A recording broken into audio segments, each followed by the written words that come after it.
Hi guys, I'm Mike. And I'm Stephen. And this is Indy Fanatics, your home for IndyCar content with weekly podcasts and feature videos.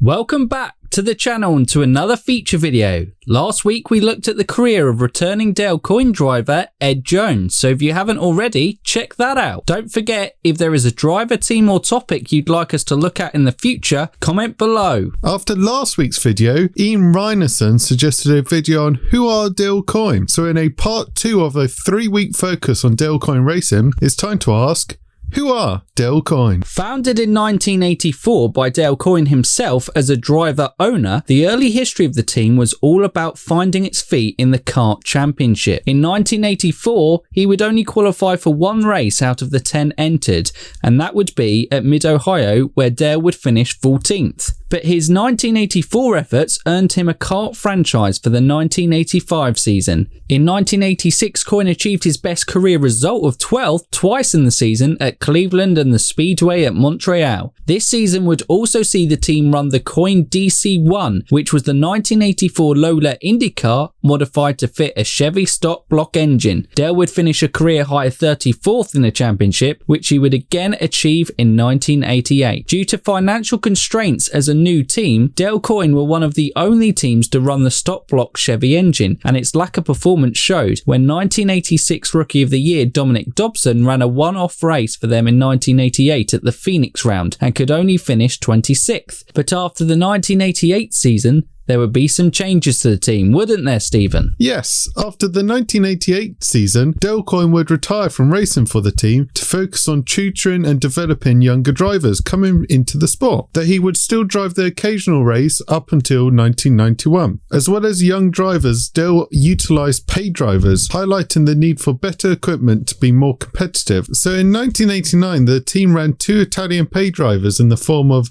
Guido Dacco and Fulvio Balabio, which their funding allowed the team to run a pair of 1988 Lolo Cosworth cars. Though Fulvio would only end up running one race that year while failing to qualify for another. Guido would contest 6 of the 15 rounds that season, securing enough points to finish 29th in the championship, the team's best result to date. In 1990, the team would secure full-time sponsorship from the Japanese Insight Group, which allowed them to field a new Lola car for rookie Dean Hall, and he would secure 4 points and finish 25th in the standings. Dale's chief mechanic Bernie Myers was behind preparing the car for the season, and his and the team's endeavours enabled them to qualify for their first Indy 500 in their 7-year history. Their mechanical expertise would be noted by the series by awarding the team the Clint Brawner Mechanical Excellence Award for the 1990 Indy 500, a feat they would achieve again in the 1992 Indy 500. Dale Coyne's team during the period of 1990 to 2007 would continue to employ the method of utilising paid drivers and giving younger drivers their first opportunity within the sport, running one full-time seat and another car that's drive was shared between other drivers. The exception to this was in 1996 and 2007, where the team ran 2 full-time seats for both drivers. In fact, during this time, the team would provide races for 31 rookies, including 2003 kart champ Paul Tracy and Indy Lights champion Eric Bachelard. The team would earn a reputation for developing drivers and enabling them to spring their careers up with other teams. The team's first podium would be achieved by Roberto Moreno in the 1996 season at the inaugural US 500, finishing 3rd. They would have to wait till 2004 for the team's next podium, with Spanish driver Oriol Servia achieving a 3rd place finish at Laguna Seca. His performances had impressed Newman Haas Racing, and he would be signed by them from Dale Coyne after just 2 races in the 2005 season. Oriol would go on to finish 2nd behind his new teammate Sebastian Bourdais. But their most impressive set of results came from Brazilian driver Bruno Junqueira in the last Champ Car season in 2007. With 3 back-to-back-to-back podiums at Zolder, Assen and Surfers Paradise, Bruno achieved the team's best race result of 2nd at Zolder and championship result of 7th. In 2008, Dale Coyne would move across to the newly unified IndyCar series. Bruno, alongside rookie Mario Moraes,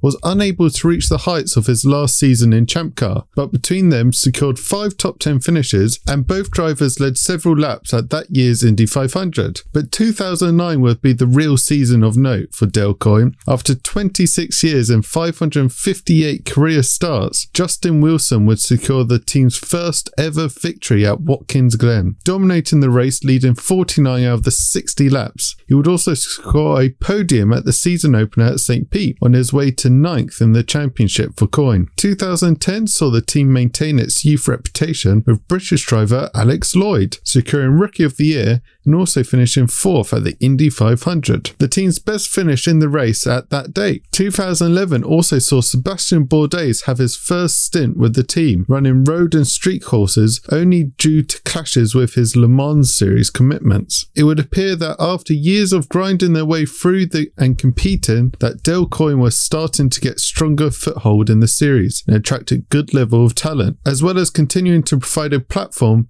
for young drivers to enter the sport. 2012 and 2013 would be seasons of note for Dale Coyne. Justin Wilson returned to the team and secured the team's second victory and first on an oval at the Texas Motor Speedway, and in 2013 would secure 4 podium finishes on his way to 6th in the championship, with a best result of 2nd at Sonoma. Mike Conway secured the team's 3rd victory at Detroit Race 1, and with Justin also securing 3rd that race, would be the team's first ever double podium. Rookie Carlos Huertas would secure the team's 4th victory at the Houston GP, and Coyne would also be the team to give current Ed Carpenter driver Connor Daly his first shot in the series. In 2017, Sebastian Bourdais would sign full-time for Dale Coyne alongside rookie and Indy Lights champion Ed Jones. Sebastian would take the early championship lead, winning the season opener at St. Pete and coming 2nd at Long Beach before his season started to take a downturn with mechanical failures before suffering a crash at the Indy 500 where he was on track to take pole, and it would rule him out for the majority of the season. Ed Jones, however, would finish 3rd in the 500, and this is the team's best ever result at IndyCar's premium race. Dale Coyne, along with giving rookies an opportunity, has also provided female drivers with a platform to compete in the series, with Catherine Legg, Milka Dunno,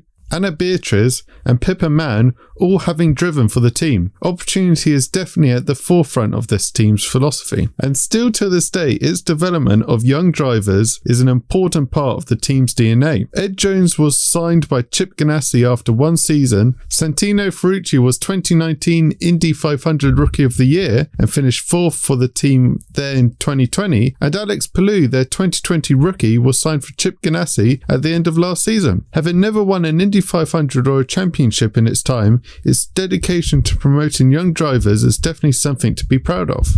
Dale Coyne's journey as a team has been a path of attrition, making small gains year by year, having to work in partnership with teams or drivers to provide funding to improve competitiveness of the overall team. Its first 2 decades were a real struggle in terms of results, but the last 10 years have seen a more regular influx of wins and podiums for the team, and some more established talent driving for the outfit. But the main positive for this team has been the fact that Dale, with a keen eye for young talent, has provided an opportunity for a lot of drivers over the years and provided them a platform to showcase their talent, and sometimes all a driver needs is a shot for someone who believes in them, and for that Dale Coyne are an important part of IndyCar. Entering into its 38th year as part of the series, Dale Coyne lines up with Ed Jones in partnership with Vassar Sullivan and Romain Grosjean in partnership with Rick Ware Racing, and it is presumed, although not announced, that Cody Ware will also drive for the team. Jones, a driver hungry to prove what he's got with a second chance given to him by Coyne, and Grosjean, a talented fast driver from F1 whose career had stalled but could certainly reignite his career in IndyCar. Dale Coyne may well benefit this year from the eagerness of both these drivers to prove what they've got. But that's it for us today, guys. We hope you've enjoyed this look into the interesting journey of Dale Coyne Racing in IndyCar. Don't forget, if there is a driver, team or topic you'd like us to look at in the future, comment down below. And if they're new around here, what can they do, Stephen? They can like, subscribe and ding that bell. Ding it! So for now, you Indy fans, keep racing!